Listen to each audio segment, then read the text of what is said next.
Good morning everybody, a warm welcome to everyone who's joining us today for Saluting Our Sisters. We're coming to you live from the television studios at the University of Bradford. I'm James Drury, I'm the Partnership Development Director for the Health and Care Partnership, and I'll be chairing the panel discussion today. Before we introduce our wonderful panel members, let's make sure everything is working for our guests online.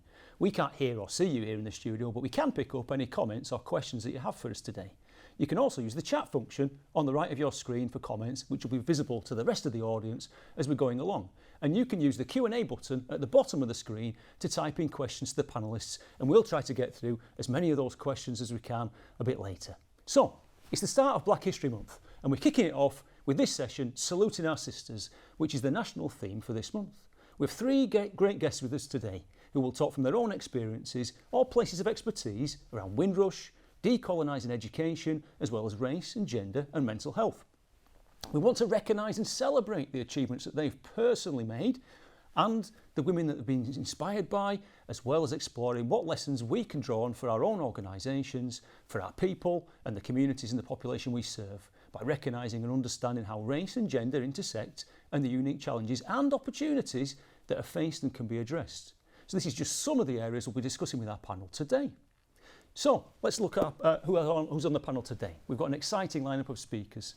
Pam Harriott, part of the Windrush generation, affectionately known as Pam, is a remarkable individual whose life journey reflects the resilience and determination which is emblematic of the Windrush generation. Originally hailing from the vibrant island of Jamaica, Pam's story is one of transformation, dedication and community spirit. We're really looking forward to hearing Pam's story shortly. Thank you for joining us this morning, Pam. And thank you for having me. We'll look forward to hearing more from you shortly. Also in the studio is Dr. Tiffany R. Holoman, who works for the Centre for Inclusion and Diversity here at the University of Bradford and who leads on a number of projects. She's the author of several articles, chapters and is the co-editor of 2 books. Her sociological research examines race and education in the UK and the US, and she'll be telling us more about this today. Hi. Morning. Hi. And finally, we have Kanika Selvan, who's a technical leader for Beetroot Consultancy. Kanika has a background in leading both technical change and people change, offering a holistic perspective that considers the business, infrastructure, data and applications. And Kanika is a professional speaker and a board member, creating thought leadership and championing diversity and inclusion on topics such as change, technology, leadership and innovation. And today we'll be exploring race, gender and mental health in the workplace. Hi. Yeah. Hi. So now, to kick us off, I'm going to ask you to individually share your story or thoughts on your given topic, and then we'll break out for discussion and questions. I'm here today to listen as an ally, to listen, learn, understand how I can use my position of influence and power to start changing experiences positively for black women, and hopefully this will help our audience too. So Pam, I want to start with you, please.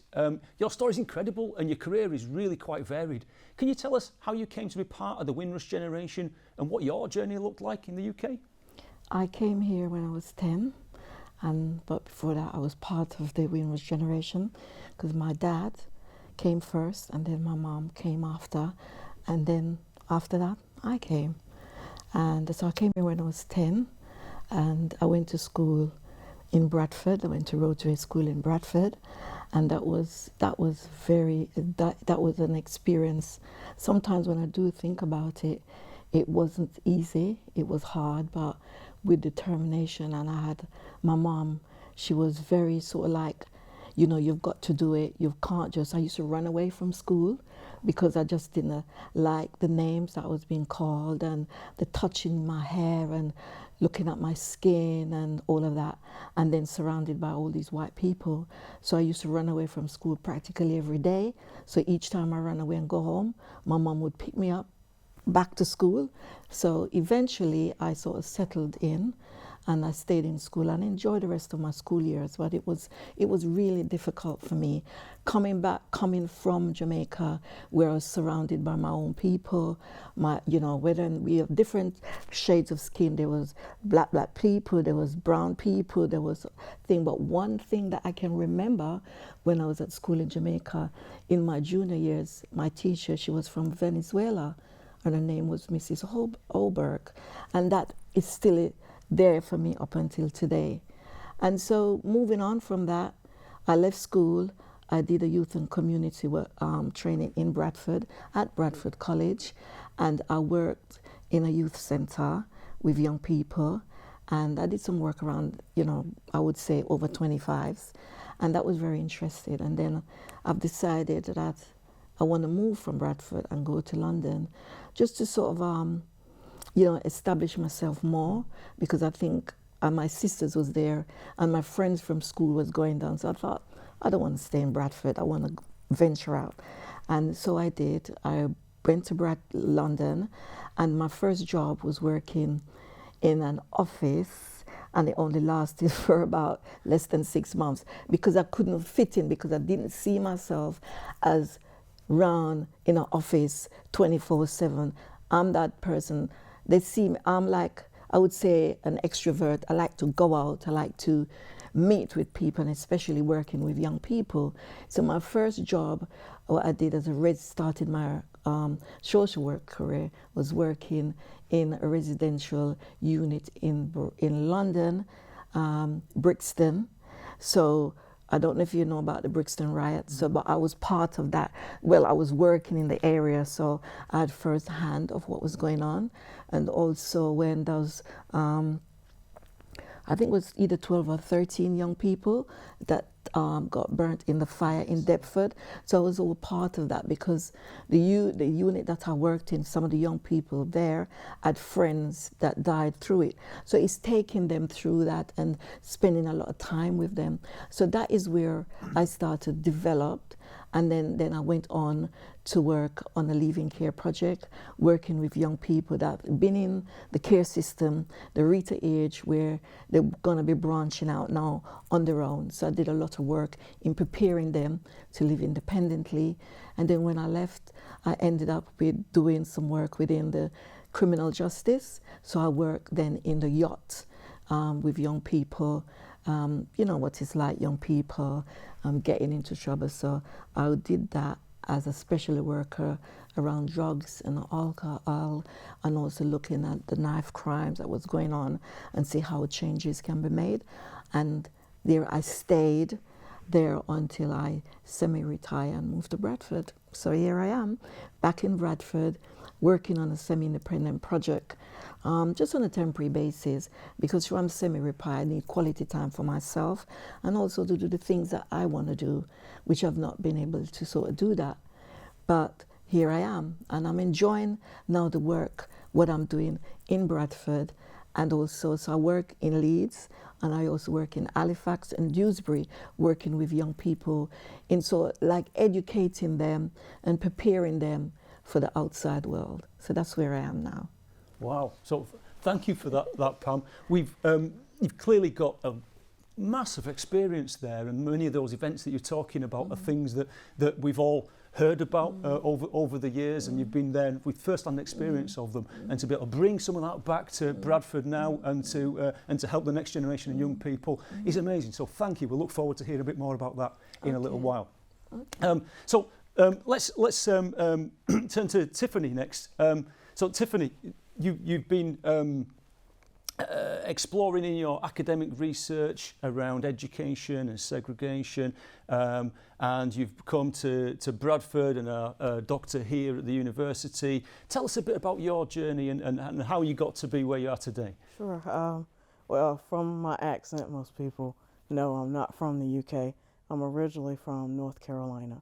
And my journey to the UK started with my love of history. So I'm a historian and a sociologist. My historical expertise is in early modern Scottish history. And I got here by way of my master's degree when I was looking at doing research on scapegoats throughout history, and I landed upon witches via some questions from my wife. And I sent my research proposal to an expert at the University of Essex about witchcraft, and she was like, yeah, come on, you could do your master's with me. And so, but it wasn't easy because my wife and I, we didn't have a lot of funding, so we had what we call yard sales in the U.S. where people come in, and I saw that we tried to sell everything, plates, chairs, whatever we could, and we used to take Pringles cans and repurpose them with construction paper and flags of the UK, like, and stand on the corner, help us get to England. But we made it, I'm here. And I did my master's on James, and then I switched gears for my PhD, which was on historically black colleges and universities and the black women professors that went to them. And most people, the reason why I switched gears is because I graduated from an HBCU, North Carolina State Agricultural and Technical State University. And most people here had never heard of them. I mean, they heard of Martin Luther King Jr., Toni Morris, and now the Vice President Kamala Harris, but they didn't know that they are products of these universities. And so, and even more under knowing was the black women that taught at them and that helped bring actually some of them into life. And so my PhD was on the undervaluing of black women professors at those universities who attended also predominantly white institutions, to get their take on both of those.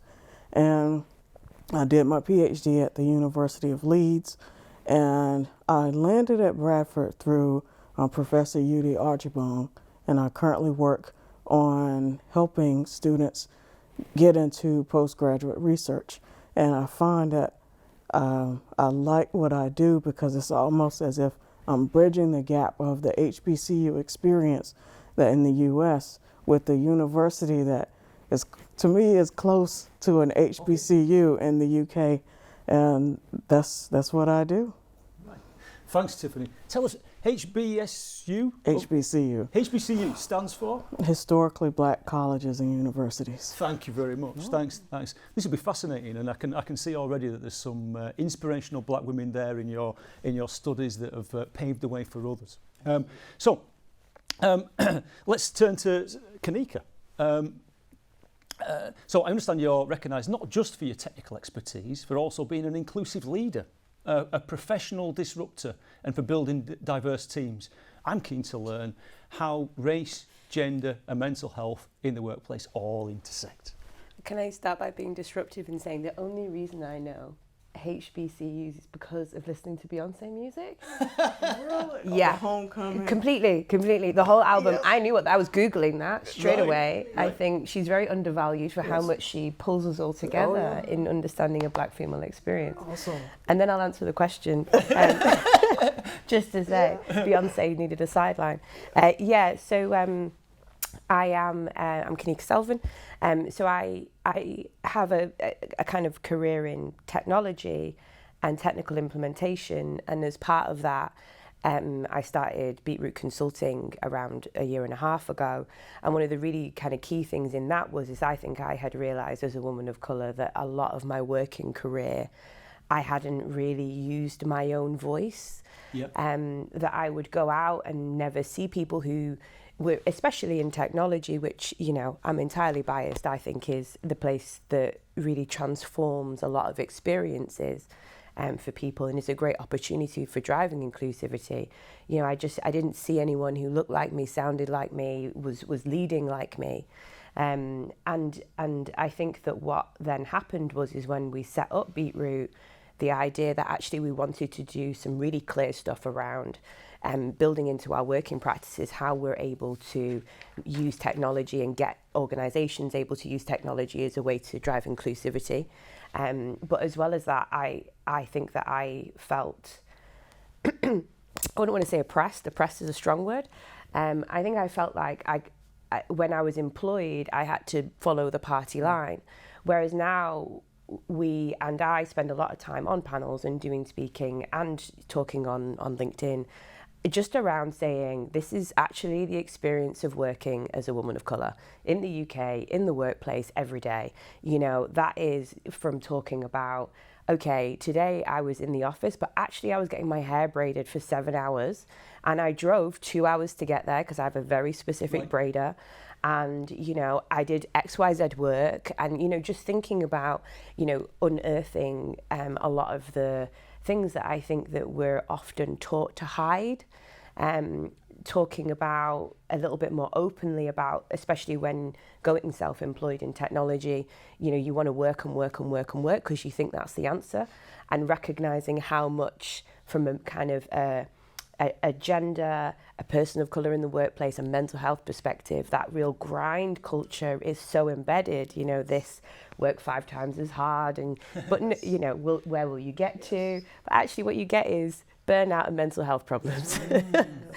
You know, and then the other one was, you know, moving into starting my business, I was thinking, well, now I need to look like a professional. Right. And then wandering around and going, well, a professional looks like a white man, you know? So like, what's professional and commercial for me?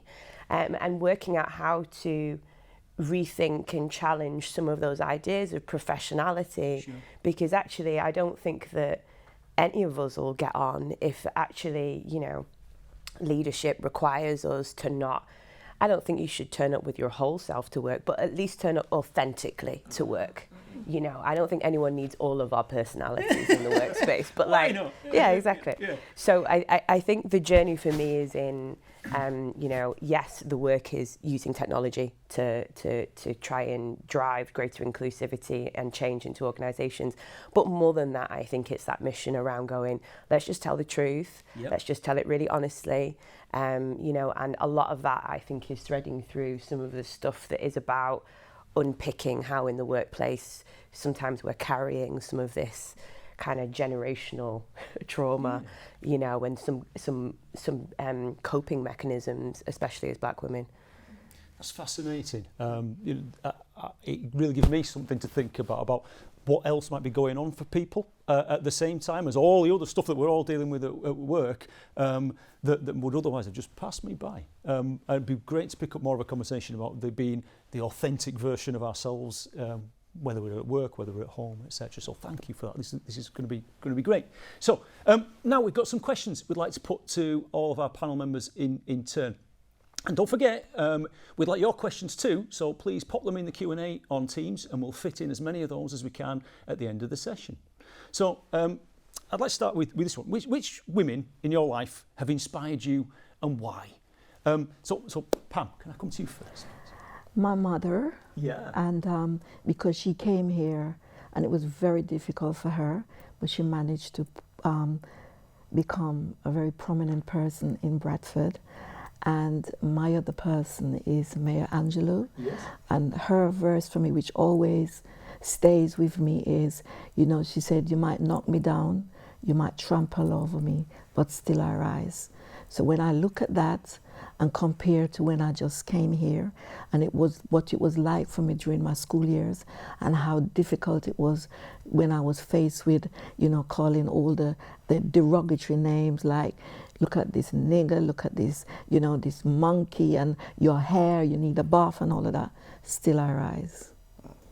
And I continue to rise.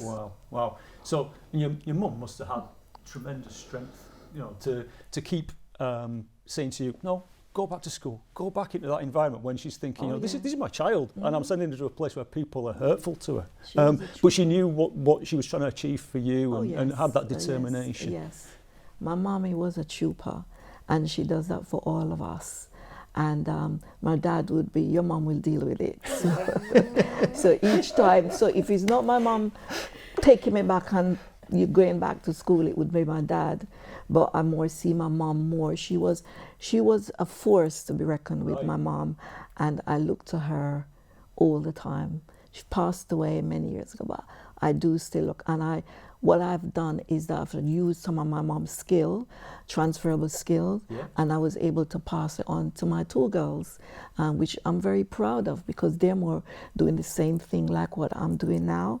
And I can see, and when I look back, I can think, thank you, Mom, because you've paved the way from myself, my brothers. And so, yeah, I'm proud of that. I'm sure you are. Yeah. That's great. Great. Thank you very much. And Tiffany? I probably have 2 sets. Professionally, it would be Dr. Millicent Brown. So like I said, I went to North Carolina A&T State University, and one of my first classes was a history class, which I don't know, but she was the professor. And it was amazing to me to see this black woman talking about, at the time, U.S. history, and she was also a part of the desegregation of her local area in South Carolina when she was a kid. And so to have that history in your face, and at the same time she's talking about history, it was something that inspired me to say, you know what, I can stand in front of a classroom in a university one day. The other inspirations will definitely come from my family, my mother and my grandmothers. So my grandmothers, both my maternal and paternal, were sharecroppers.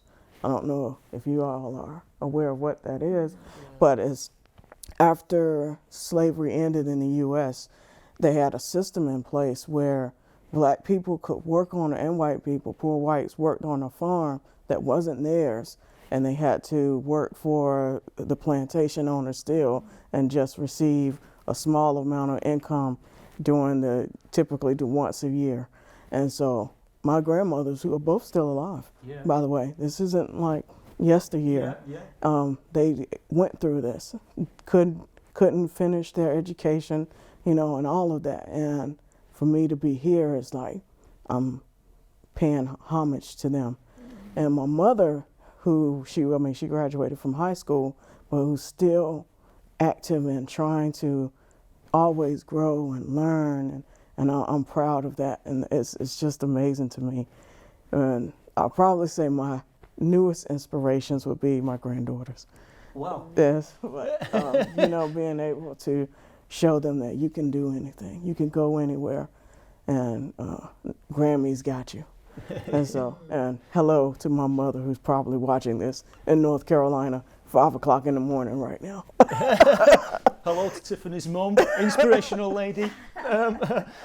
So that really shows a story there of people reaching back and taking lessons from history that's in their living lifetime and playing that through into ways of being and ways of acting and inspiring the next generation, and you moving on and doing the same right now. So I'm trying. Absolutely. I really am. Well, my wife and I both, we came here, like I said, with no family, not a lot of support because of our marriage, and yet we have a chosen family here, and we're just trying to do what we can do to make the world better, to be honest.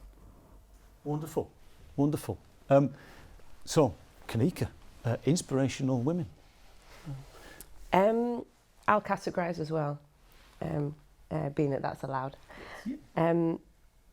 So I would say, I'll go with 3 categories as well. I suppose there's my mother, who has spent a long time working in social justice, doing a lot of work around mental health. And interestingly, she is an entrepreneur, and I remember her and a lot of her friends who had gone into running their own businesses, I think because they felt like it would give them the freedom, always telling me, don't do that, just get a job. And I suppose there's that thing about, great inspirational women is that there's always that tension between wanting more for that next generation, but also really wanting to protect them. We all want them to strive, but we also, want them to have a really happy life. So I think that there'd be my mother and my godmothers who've all done a lot of that.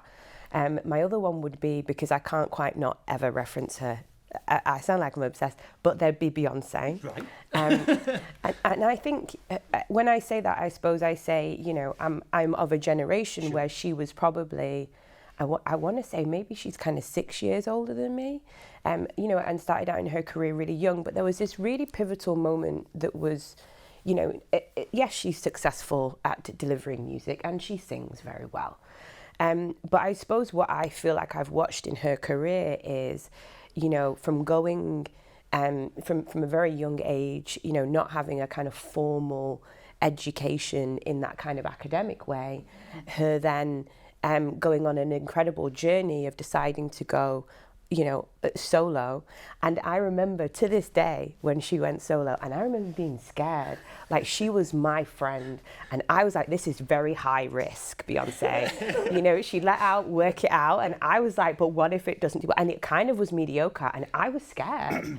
But I remember her telling the story later of her really picking herself up, a bit like has been said, and going, okay, how do I work out how to get creative freedom? How do I, change my relationship? And then obviously then she has her children, and then she finds politics. So now we're all in a very feminist, and then Renaissance was a big LGBTQ+, which in the Black community is so the message we need. She just is absolutely on time for me. So absolutely inspirational. My other one would be, it's a very kind of vague one. Actually, I'm really inspired by, so I work with a lot of people who are young women, particularly who are Gen Z. And actually, I have been really impressed by, especially in the UK, young women who are really pushing the boundaries on some of our thinking, and really challenging some of my ideas of what is appropriate, as well as those that I think, oh no, don't say that to them, they don't need to hear it. I love the audacity of this new group and new wave of women coming through. And this is probably for the first time in my life, I've seen amazing books about Black female experiences coming from people younger than me, where I think, I'm learning from you. That is absolutely the right energy. So yeah, a bit of a mix. And when you're learning, listening from those young women, what do you get in the sense of what's changed for them that you kind of go, wow, your experience is different than mine? I think a little bit like we were saying before. I think whether I was taught it, whether I've just internalized it, have a real kind of I suppose I'll help out with that, and I don't mind kind of compromising and whereas their personal boundaries are so much better. There's a real protection of self, thinking about your own mental health and making really clear choices about what kind of work environment you want to be in, what kind of relationship you want to be in, who you are, and I think a lot of us didn't quite get that opportunity to explore quite as much, or that would have been much harder. I really respect and envy that freedom, or greater freedom. It's not all freedom, but that greater freedom to do that in a more kind of intersectional way. I think, I hadn't read a book about a Black female experience as a young person. Right. And I read that later in life, and these young women are writing it down and on social media and talking about it. Like, that's, I love the boldness. Yeah. Now they've actually developed, so they've got a voice, and it's so good. Whereas I don't think we had that, so we were just being told what to do. Whereas you tell them something and they'll challenge, but where some of the young people challenge is not in a derogatory, it's in a positive way. So when I hear some of them talk, I thought, wow, where did all that come from? And a lot of them talk about is the way how we have the first, the second, and the third generation. We're able to, because we're the second generation. So we get a lot from our parents, and we can transfer what we've got onto them. And I've been doing a lot with the young people that I've worked with, and I see a lot of them come from, I would say, nowhere to somewhere, and it's only because of the positiveness and the drive that we've got to push them and say, you can do it. And I believe that it's not, saying, oh, I can't, but those are all negative. You try, and if you don't succeed, try again. And a lot of the time it's working out. So they are the one that's gonna hopefully take over from us. So you guys all talked about having both, familial, inspirational women to guide the light and show the way. And you also talked about professional, inspirational people, and you also talked about cultural inspirational people that had meant something to you. Pam, tell me about Maya Angelou. So you're obviously important to you. When did Maya Angelou come into your life? She's been in my life a long time, because I remember when I was at doing my training, there's a book that I read, To Kill a Mockingbird, and that was one of them. So I read that, and then after that I sort of listening to her, and I think the first book I bought was my daughter bought it for me. So here you are, Mom, because you're always going around and doing all these to young people. Here you are. And that was then, I started to really sort of look into it. So I would go when she's giving her inspirational talk. I would spend more time listening to her. And it wasn't just coming from here. It's like it's coming from underneath. And it does something to you at the end of it. I don't know if where she put it across, but it resurrects something in me. So that is why I would say that. So that book that stuck in my mind, and that passage that said, whatever you're going through, still your rise. And I can actually take that piece, and that's mine. That's mine, because up until today, this is what I'm doing. And I see it and try to say that to the young people, that whatever happening, and you might fall, but you will get up and still you rise. And then you look down and says, yes, I'm not going to go back down there, because I'm rising. And the more you encourage them to do that, is the more that they're going to continue. Yeah. Wonderful, wonderful. So, great to hear about the women that have inspired you. Let's turn our attention now to talk a little bit about your own achievements, because you've all got some really, really wonderful achievements to share. So Pam, what's the one thing that you're proudest of? To work, when I was in the young people, working in the three things. When I started working in residential as a residential social worker, there's two people. One of them is a boxer, he retired now, and the other one, he was I knew that he was going to be a spokesperson, and I know that he was going to get far. And to this day, he did a lot for working in Lambeth, because he's been in a children's home all his life, and he grew up in able to sort of be a voice for the young people that experience all the differences that goes on in a children's home. And he instigated to that point, I think it was either this year or probably last year, that he actually won where they actually paid out compensation for these young people. So that was the one. In my criminal justice work, I've seen young people turn young people's lives around, and they end up going to university. And one of them turned out to be a police officer, and it used to be based outside Buckingham Palace. Wow. Wow. So the work that you've done has led to other folks changing their course of their lives, and really achieving in their own right and coming to prominence. Real prominent people there. Yes, and at present, I'm sort of doing some work with cultural awareness with West Yorkshire Police. So I tell my stories and look at how they can change I would say, behavior, stop being judgmental, and try to have an open mind and try to see what's behind, and not just looking at the color of your skin and be negative, but looking behind that. Thank you very much. Thanks. It'd be fascinating to hear a little bit more about some of those folks later on. Tiffany, your proudest moments? What? Wow. For me, it would probably be a few things. One would be I have a think tank that I've co-founded. Yeah. It's called Same Skies Think Tank in West Yorkshire. And it came out of when I was doing my PhD, and I received an email about, do you care about where you live in your neighborhood?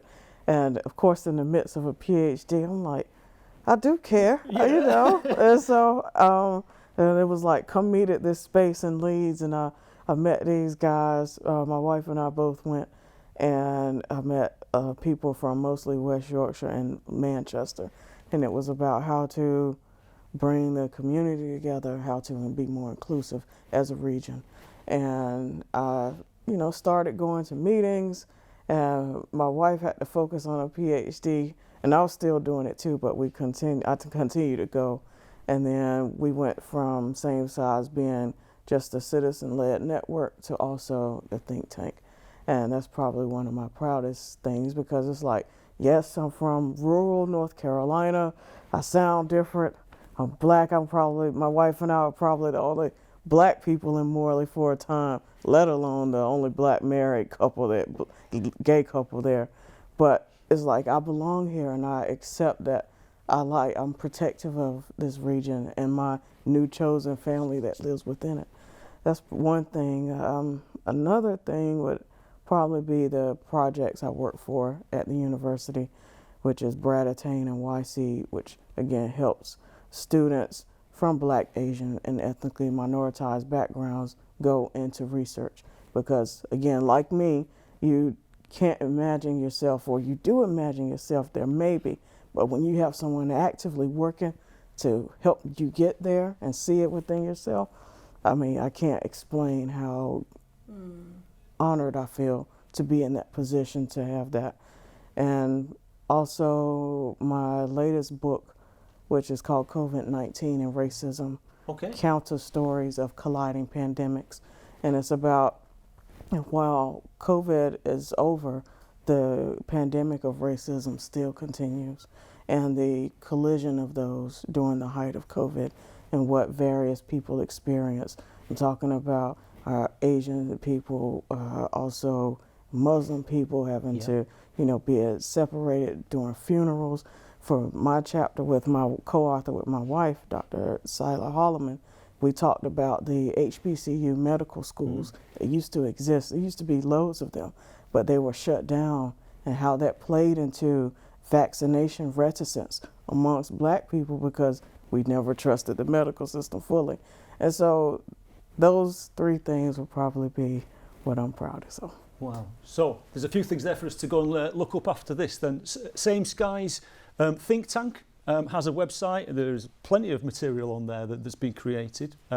And Brad-ATTIAN, so students out there that might be looking at this, plenty of opportunity there. Tiffany's the person to come to for that. So that's good. And we're right in the middle of a COVID inquiry at the moment. So what would you be saying to the COVID inquiry on the basis of your study that you've done? To be honest, a lot of people are hurt, especially because of the lockdown measures and the breakages of those measures by people that you hope to have your best interest. What I can say, and this is not just about the COVID inquiry, but all of our society, is that it might be a justice of us to start looking from what we consider the bottom up, because this measure of the best and the brightest, it seems not to be working if you can step out of exactly what's happening in the world and the growing number of disparities that's happening, the growing number of inequities that we're facing. And we're in 2023, we have AI and all of this technology, and yet we're more separate than ever. I would say to those who actually have power, you actually should start consulting and co-creating with those that you consider at the bottom, because that's actually where you're going to get your most sustainable solutions from. Our experience here in Bradford during the pandemic was certainly that working with community leaders was essential to be able to understand what communities thought, felt, the messages they wanted to hear, the messages they needed to hear, and how they needed to be engaged with. So co-creation, clearly at the heart of it. Inspirational women at the heart of leading communities have to be at the table, at the seat of power, really driving that. Thanks. And Kanika, achievements, things you're proud of.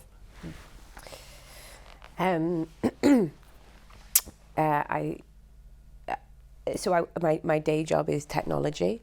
I think a lot of what I've ended up doing in technology is growing people. So I'd probably say I have a very similar.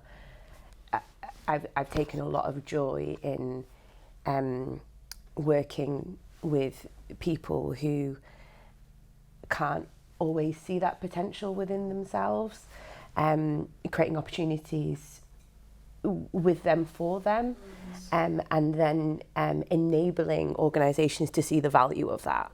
I think it's really interesting in certain fields where there's a lot of expertise, there can be a really strict way of considering what good looks like.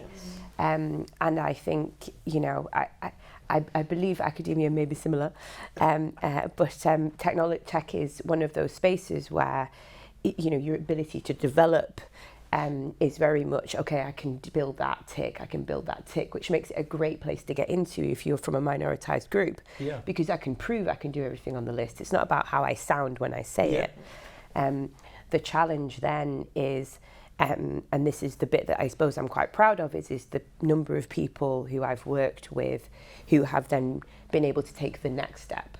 So that's because it's where people get stuck, right? Right. Well, what does, first of all, the question is, do I want to move from this job that actually I quite like into maybe managing or doing architecture or, leading in this other way or doing this in the business, that working out those routes, working out if they're right for that person, helping them to find the courage to go and do it, sometimes helping them to fail and not do all that well and then come back and go, was that right? Was that not right? I don't know, and for them to know that you're there. So one of them would be, and that's been quite a few women, quite a few people of colour, which I think I'm particularly proud of. But also, it's a very neurodiverse space. It's a generalisation, but actually, that in and of itself is such a, it's really nice to enable people to understand each other, where sometimes misunderstanding can cause quite a lot of challenges. The other bit would be, because there's things like, a little bit like you were saying, and I'm speaking for you, but the book isn't the win, right? The impact of the book is the win. Yeah. Exactly. So I suppose I'd say when I deliver technology, in my mind, one of the biggest things about Beetroot Consulting, about the way that I deliver technology with my people, is that we do it with the view that technology is an amazing force for good, and if used correctly, it can be incredible for organisations to make things different for staff, for students, for customers, for service users.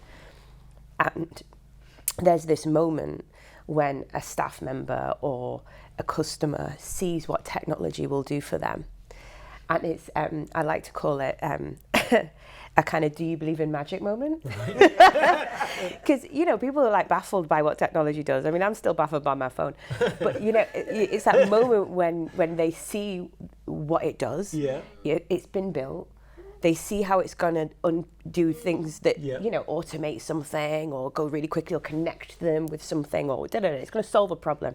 And they're like, wow, Exactly. That moment, every time that happens, when people see it and they see what it's going to do and they see it's going to make things easier and it's going to make a difference to their lives, that's the proud moment. It's like direct impact. Absolutely. Yes. I like what you're saying. It's a wow factor. You talked about people with a wide range of characteristics that you've been able to help get on their journey. Do you think there's something in that if you get it right to be inclusive for one set of characteristics, you may well be being helpful and inclusive for a wider range of characteristics? What would your thoughts be on that? Yeah, I think there's a thread there. I think thinking about my view is that focus is not exclusion. So I think it's okay to go, today we're looking at this group. But actually, it has to be with an understanding that an intersectional approach is probably going to be healthier for all. So it's a little bit like, when, I don't know if anyone's seen the design adverts when they say, did you know that physical accessibility adaptations like the doors that open and close, that wasn't Star Trek. That was actually it's easier if you are not walking, if you're potentially in a wheelchair or have some kind of physical restriction, and actually they help women with buggies and they help people probably potentially with chronic health conditions who struggle. I think there is a thread, but I think at the same time my view of and it's changed over time around intersectionality and how to think about all the different characteristics is that before we think about what order or which characteristic do we need to think about first, for me it starts slightly earlier, which is, and I won't swear, but it's, but you can see where in this sentence I would have sworn. Like, I think we have to ask ourselves why we care. Right. Like, why are you bothered? you know? And I often think people start doing D&I work without really working out why they care. You know, because people who work in this field, for a lot of us, it's about the people, you know, and it makes, you know, it's really the driver. But I think that's because there's this core belief that actually a more equitable world is a better one. Yeah. But actually, I think that a lot of people don't know why they think that inclusivity is important. They just know morally it's probably the right stance, you know, or actually inclusivity in action makes them feel a bit uncomfortable personally. So they kind of go halfway and do a little bit, but not really dive in. So I suppose I would say, yes, I think that if you look at one characteristic, you get more than that.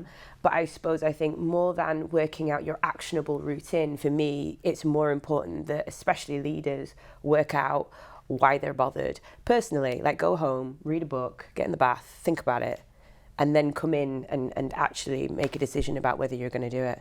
Because it's not, you know, none of it's easy. It's not. No. It's one of the most courageous things. Thank you for that. That's a really helpful insight. We've got about 20 minutes left to go. We've got some questions coming in from folks who are watching today. But before we get into some of those, anything, Pam or Tiffany, that you want to add on the back of what Kanika just talked about there? I think what you're saying is positive, because a lot of people that I find will come in to the job and they probably say, well, I'm just here for the money. But it's just the money. You have to have something that drive that wants you to do it. And and I think that's what it is. So for me, doing the role that I do, there is something I want to see young people, because it's mainly about young people. I want to see them succeed, because there's so many negative at the moment for them. So when they succeed, I'm going to praise them. Yeah, back to my thing, you might fall, but it will help you to pick you up, brush you off and say, let's try again. And a lot of the time, that's what they'll do. And some of them have never received it. But if you're going to come in and just say, well, blasé about it, I'm just here, then it's not going to work. So yeah. Wonderful. On the back of that, I would say intersectionality is actually our strength. Right. One of the museums I went to in London and Greenwich, it was the Royal Observatory, and in it, I love space. And they had a museum about all of the minerals floating around in the universe that actually reside within us. So zinc, copper, magnesium, all of these things make up who we are as beings. And it's very complex. And it's a disservice. I don't know if it's a human flaw that we judge by one characteristic or maybe two without recognizing the complexity and embracing all of what we are. If anything, we should be acknowledging that from youth, that we are everything. Yeah. Everything is us. And let's see what we can embrace and share. That bit about difference and diversity is like a massive benefit.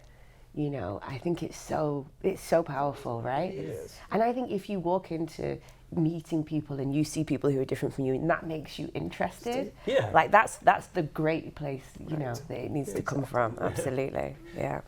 Great. So let's have a look at some of the questions that are coming in to us. So we talked a little bit about intersectionality there. Another concept that is often misunderstood, some folks like it, some folks are uncomfortable with it, is allyship. Any thoughts on the concept of allyship, what it means to you, and I guess any advice you want to give to people who want to act as an ally? I never thought about that one. Well, that's okay. Properly. That's okay. We can come back to you, shall we? Come back to you? Yeah. Tim.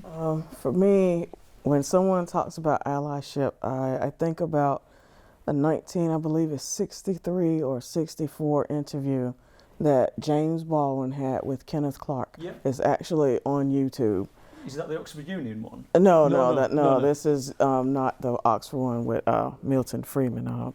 But it's another one, and Kenneth is interviewing James, and he's asking him about the problem of the Negro and racism and things like that. And in it, James says, I did not create the demarcation between black and white. It's something I was born into. And it's not my job to dismantle it by myself. Right. And so I think again, this involves the complexity, what I was mentioning earlier about human beings. If you know that this is a complex problem, and it is, and the struggle and the fight cannot just be from the black people. We need everybody to be on this.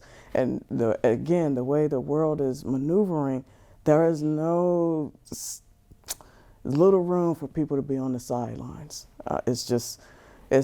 We're sleepwalking into a scary world. It's already scary, but we're sleepwalking into something extremely dangerous. And I think that we need our allies on the front lines, as a matter of fact, this time. So what would you say? What would you say to somebody who could be an ally, but feels like that's not my thing? I'm not confident about being that. I will pick up on what Kanika said. Definitely read a few books, But it's, to be honest, within the civil rights movement, you had both Malcolm and Martin, and it was a debate. Still is today. Who's the better route to fighting against racism? You need both. You need the person who can sit at the counter and take the bowl of soup being thrown at them and things like that. But you also need the person in the street saying, I will not take this anymore. So for the ally, there's several ways. We have people cooking, providing homes for civil rights people. You have people who donate anonymously now, to causes. So you find your niche, you find where, I can do this. I can do it all the time, but in this way. But again, silence is the killer. Do whatever you do and however you do it, don't be silent. Thank you. Powerful message. Kanika? I would agree with all that was said, especially that I think for me, Black Lives Matter was that amazing moment for me around realizing, wait, maybe racism and sexism isn't my job to fix. I was like, I didn't create it, and I think I'd spent a lot of time with a lot of relationships going, I'm happy to be the source of information for you. Come and talk to me about your race-related issues. I'd love to chat. And not recognizing some of the emotional damage it was, taking that burden on. And I think stepping out of that space, if you have that moment of self-care personally, especially as a person from a minoritized group, what you then realize is what that gap is? That's an ally. That gap that you create when you step out is you need someone to step in. And I think there is an artful difference between, people who are not from minoritized groups taking up platform and space that isn't for them. There's a moment and a nuance and a delicacy to it. But I would rather see really well-intentioned allies getting it wrong than not see any. Yes. And I think that thing around confidence and knowing everything, we also need to recognize that. So I am a neurodiverse woman of colour, from a poorish community in Manchester, but actually I'm an ally to LGBTQ plus people. So, there's not an ally camp, a minoritized group camp. We're all on a journey, so right? Tiff's, we've got a bit of zinc, we've got a bit of copper, we've got But It makes sense because we can step out, not because I'm black, then I can stand up and talk about all of that. You need somebody else can come in, I'm not, but your experience and can count as well.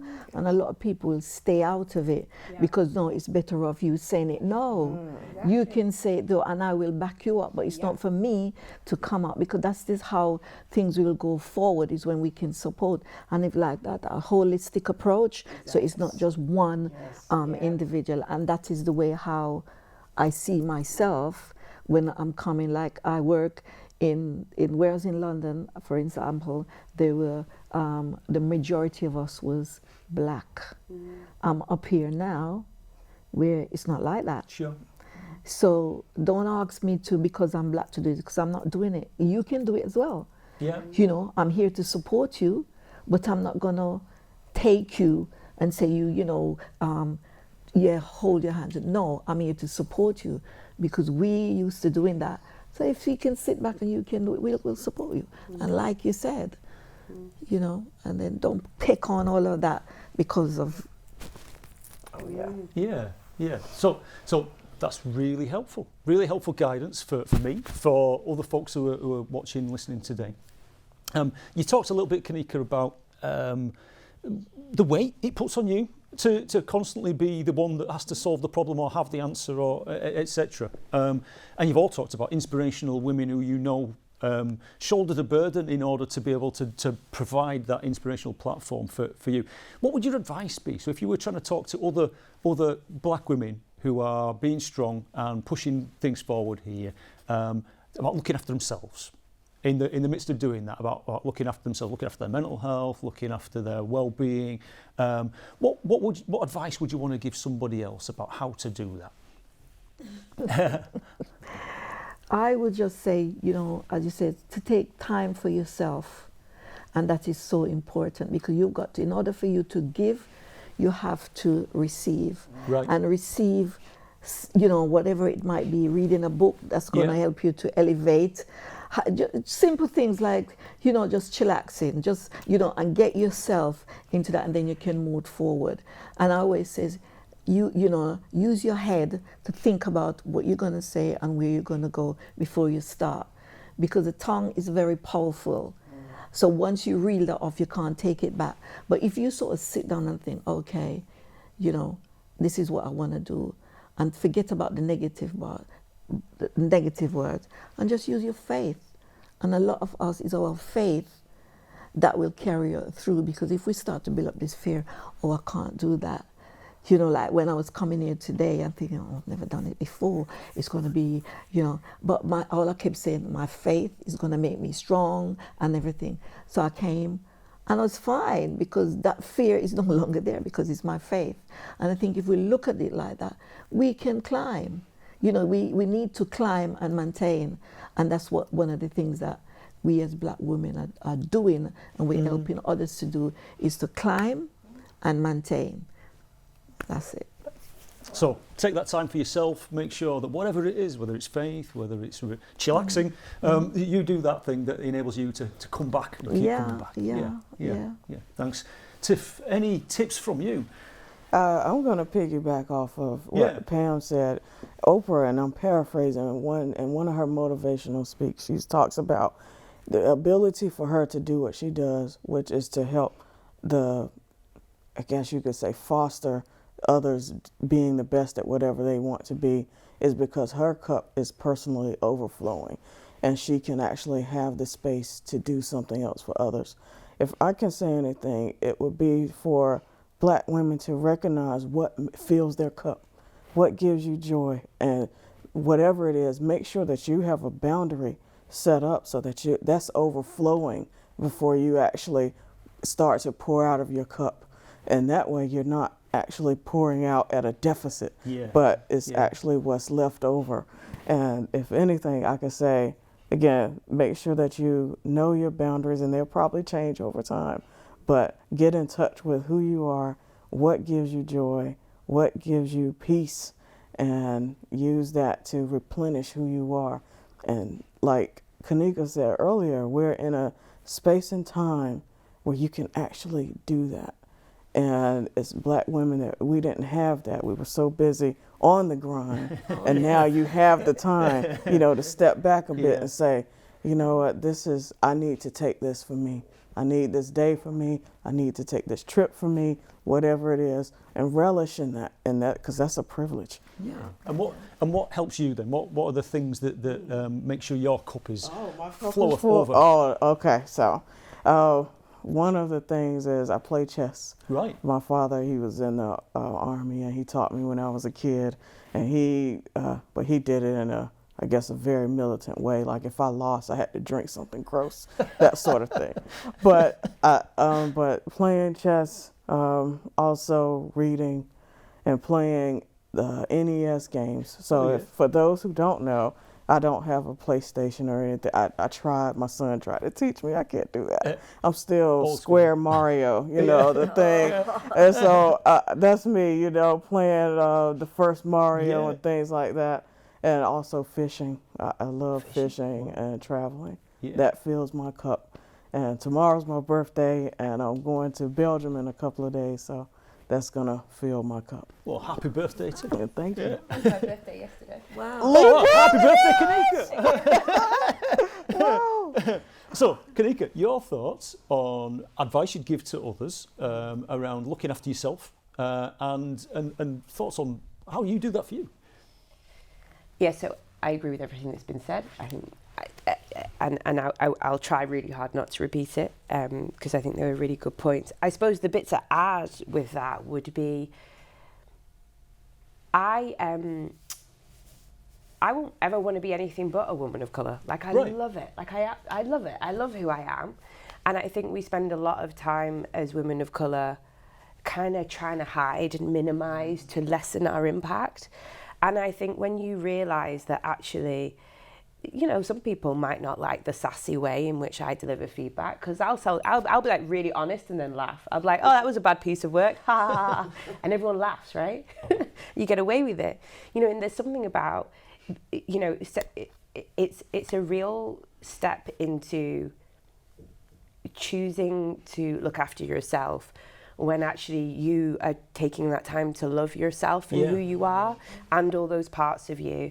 And in doing that, it's a bit like, I'm not sure if you've seen the Kerry Washington thing where she goes on and she says, it's a privilege. She says, it's a privilege to have access to me. Yeah.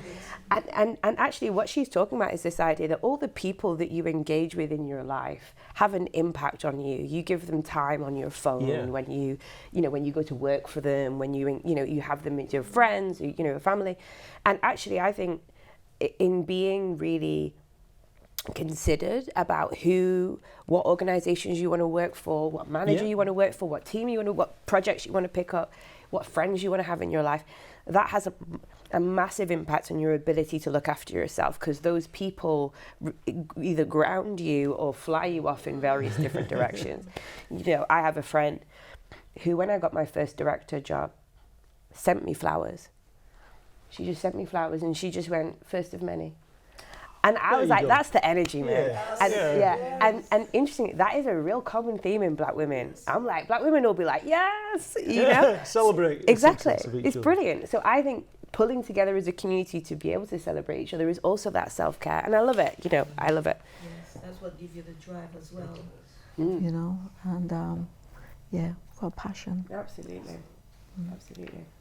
Do you want to know mine? Yeah, I do, yeah. What do? I don't know, I don't have an answer. I just felt like I was doing the script. What do I do for self-care? I walk my dog. I have a dog, yeah. Wow. And I absolutely recommend, for good mental health, have a dog. Right. Maybe not as loud as my one. He's a bit yappy, but I talk to him all the time, you know, we go out for walks, he gets me outside, those boring health things, you know. And I have to go out when it rains, you know, he's always happy to see me. Yeah, I honestly think there's a real, under accepted, and especially in the black community, there's such a history, maybe you could tell us about it, I don't know, about black people and dogs. Right. You know, the fear. Yes. There's a real history. Yes. But, saying that, I remember my dad, he had one dog. And every morning he'd get up, put on his coat, and he's gone with the dog. But he was a cat and a dog, so he had both of them. Right. And when my dad decided to go home, he gave that dog for his friend to look after. And my dad was so sad. So they're your best friends. Because we've got one, and I'm telling you, I'm sure he's got ADHD. I can check for you. So we've got some more questions coming in from our audience. We've got about just under 10 minutes left to go in our time together. So we'll do a couple of quick fire kind of ones. First one's coming in from someone's asking, what advice would you give to individuals of colour who are not being recognised in the workplace for their skills and experience? So Pam, any thoughts on that? Oh. You can pass. You don't have to have them all. Because I can see there's a Bradford one coming, and I'm not taking Bradford. I'm from Manchester. Yeah. Okay. Anybody else got any kind of thoughts on that? So I mean, I know, Kanika, you talked about being unashamedly yourself. Kind of, I can't be somebody else. I love being me, and I'm going to be me, and be clear about what I bring to the table. Thoughts on what you'd advise somebody who felt, I'm not being recognised for what I do here? Yeah, I think there's two bits to that. One would be so there's a bunch of things you can do in the workplace to be really clear about showing your value. Right. So that's around things like understanding where's the organisation going and which bit do you contribute to within that organisation. And then within your review periods, being really clear about what you have done to show your manager that you are then adding value. Now, if you've got clarity of that process and someone's created that for you, it should be that a conversation about the value that you add isn't a difficult one to have because you're always having it. But the other side of that is it could be that organisation actually fundamentally do not want to recognise your value. Maybe your manager isn't particularly good, maybe the organisation isn't clear on where it's going and they haven't given you the tools to be able to show your value. At which point then the question has to become, can you make it a change? So the organisation may just be as it is and you may have to make a choice about whether you're meant to be there or not. And I think, you know, Beyonce did a song about it, you know, about quitting our jobs, and sometimes that does just happen because you have to choose the space you want to be in. So I think there's a personal responsibility around understanding the organisation and being as clear as you can about the value you add. The other side of that is, if actually you're not able to do that, ask yourself if you're happy there and if that organisation's right for you. Thank you. So make those choices, get control of that situation. Drive. Okay, thanks. So we've got one more question from our audience members. Hopefully this will be a sort of quick fire kind of one. Book recommendations for the audience. That was, would it be Maya Angelou or would you want to offer something different? My one would say Maya Angelou. Yeah. Yeah, I would say pure, meaning pure positiveness coming out of that book. And when you start, you don't want to finish it. It's an uplift you. So if you're feeling low, just pick up that book and then you'll be on your way. It's just powerful. Yeah. Thank you, Pam. Tiff, out of all the books you must have read as a doctor of history and sociology. No, I won't. Actually, The Fire Next Time by James Baldwin. Yeah. I would have to say that if there's one you can read, that would be the one. That would be the one. Yeah. Great. Thank you. Love it. Can I do two? Go on. Sorry. Slay in Your Lane. Stay in your lane. Slay in Your Lane. Brilliant, absolutely fantastic. Real stories of women of colour in the UK, like written in their own words, like absolutely tremendous. Who's that by, or is that a sort of a collaboration? Don't ask me. Right. I have it, but I can't. But we'll Google Stay in Your Lane. No, I think it's two young women. I mean, they're of that, fabulous. I think we'll have to find a way to write in the comments. The other one is it's called. This is it. It's terrible. I think the tagline is the gender data gap. Essentially, it's a book about all the areas that actually we don't have good gender specific data. So things like when we design a car, we design it to male. Yeah. Okay. Yeah. And when we decide to sweep the streets, actually we sweep the road before we do the pavement, because we think that it'll be safer, whereas actually the data shows that if you sweep the pavement, more people who are unstable, so people with prams and buggies and limitations. Anyway, it's called the gender data gap. I haven't got a great names memory, but I'll find it. We'll find the links for these. We'll pop them in the chat, and thank you to our panel for all of those recommendations. If you've got other recommendations for us, then please send them in. So I'm sure we could have gone on much longer than we have today. It was fascinating hearing your stories, but I'm afraid we've reached the end of our time slot this morning. So I came into this trying to learn, trying to understand, and I have certainly learnt lots. I am certainly inspired to go off and learn even more. And I'm really pleased to hear the messages from the panel this morning about, you know, don't be shy. Don't get stuck at the point of not knowing what you should do. Find out.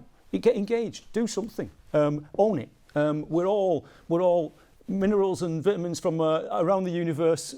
We've all got a part to play in this. So thank you to our panellists, Pam, Tiff, and Kanika, and thank you from all of us. And thank you for watching. So from all of us in the studio, goodbye.